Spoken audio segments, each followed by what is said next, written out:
Nos introducimos en la Cuevona de Cuevas.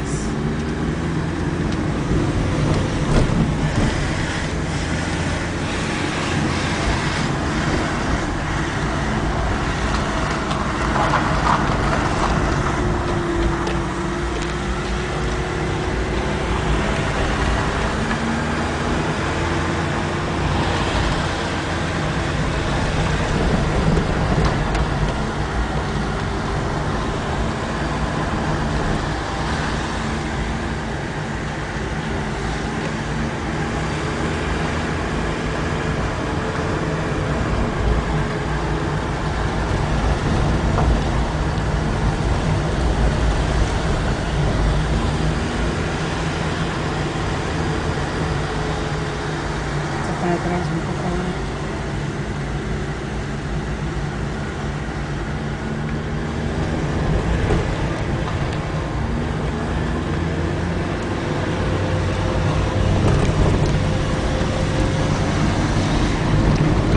Nos extraemos de la Cuevona de Cuevas.